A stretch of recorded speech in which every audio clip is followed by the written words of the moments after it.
morning because there's no electricity, so the electric burner doesn't work, just like too many days this week. There's no coffee, and I blame Israel. It's not fair, and if tomorrow the power is out again, and there's no coffee, then I will vow to destroy Israel. And continue to work toward this goal until the Israeli government ends the occupation of Palestine and gives everyone here coupons for free breakfast at some swank restaurant in Ashkelon and pays everyone's cab fare to get there. All I want is to fill the metal pot with water and put it on the burner and add 3 spoonfuls of sugar and 3 or 4 heaping spoonfuls of cardamom-scented Arabic coffee, ground as fine as sander dust, and to wait till it begins to froth and boil, and to stir it with a spoon till the ground settles to the bottom of the pot, and to pour the thick brown liquid into a cup and drink it. No, no, no, I do not blame the Israeli people that this simple morning habit so vital to my enjoyment and functionality during the first half of the day is unjustly denied. They are people just like me and the Palestinians here in Rafah, and some of them also are not getting their morning coffee due to circumstances beyond their control, and I sympathize with that. You know, there's no problem between the people of the world. We just want our coffee. The problem is between the governments, and it is at them that I direct my withdrawal, suffering, irritable, drowsy, caffeine junkie rage. I went to Cairo because I wanted to understand how so many of the people in the world live. Cairo is over 20 million people and growing, and no one's sure how many people live there, and no one has mapped the city. There aren't any maps of Cairo that are accurate. And it's a huge mess, and it's really polluted, and that's where the population growth of the world is happening, basically, is in places like this. This is called Cairo Taxi. It's a sad, angry story about 500,000 mundane taxi cabs of frustrated traffic jam poverty. A hopeless, dangerous mess. Today, the ambient smog level is akin to the air in a medium-sized room wherein 3 people are chain smoking. That is to say, moderate, since a light wind is blowing. On a heavy smog day, the air can be seen. It is gray-brown and smells like diesel exhaust, and obscures the view of buildings 100 meters away. Wherever a white person walks, they are preceded by the cry, "Taxi, taxi, you want taxi? Where you go?" Such is the legacy of colonialism, a cup of sugary tea, and endless taxi driver harassment of foreigners.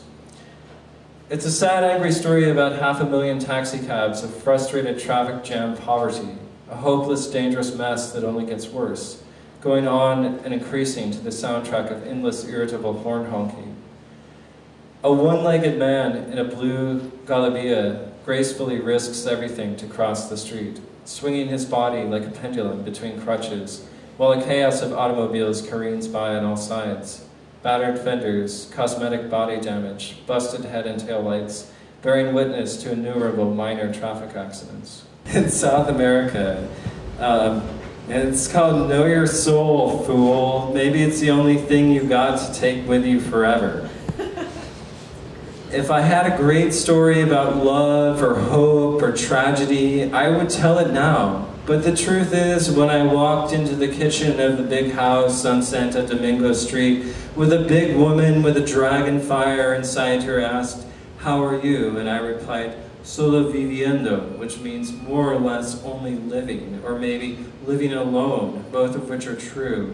In any case, she of the smoldering eyes and the gray-black hair in disarray, she who sings in the courtyard while hanging her laundry out to dry, she who finally opened the door to the rooming house for me after I wrestled with a key in the lock for 15 minutes, the door with a lock that opens only if you know the secret way to turn the key. The woman said, "Sobreviviendo," which means surviving, and is the refrain of a famous Argentine song, which she began to sing loud and deep, "Sobreviviendo." Her voice rose to fill the blue kitchen where all the cupboards have padlocks on them, and there is no oven or refrigerator. Woke up with the familiar curled weight of a cat atop my thighs, and was happy when then surprised as I turned in the night and the cat jumped off the bed. Although I did not see him until the next day, I already knew he was a white Tom who had jumped through the open window. We slept together and I moved carefully so as not to disturb him. In the morning he was gone. Later I saw him in the yard beneath the cherry trees, amid their fallen fruit, dried black and lying in the dirt yard of this hotel of sadness, where I sleep 2 nights in a small, cold blue room with a fluorescent light that whines and buzzes a dull song about poverty, sung by a mechanical insect in a foreign city. The sheets hung out to dry line the narrow sidewalk, like memories of nights spent alone in rented beds years ago in cities whose names you have already forgotten. The trees bear no fruit. The other guests speak Hebrew and leave early. The cheapest room is expensive for you and smells of mildew, and its primary advantage is solitude. A single room, a single bed, a door that closes and shuts out the world. The best thing here is the white cat who's come in again, looking tired from alley fights and garbage cans, who sniffs cautiously at your bags, then curls on the bed at your feet, the gray of his head tucked beside the gray of his tail. One more thing, and then I'm going to stop. And this is more about how I'm seeing people in a quote-unquote third world country see America. And it's called Speedy, Wantable, High, Surpassing Overlord. They came in the gray and red fiberglass boat with the outboard motor, which is, like many small, durable machines, made by a Japanese corporation, or should I say, a multinational corporation based in Japan. There are Nissan cars here, manufactured in South America by Latinos.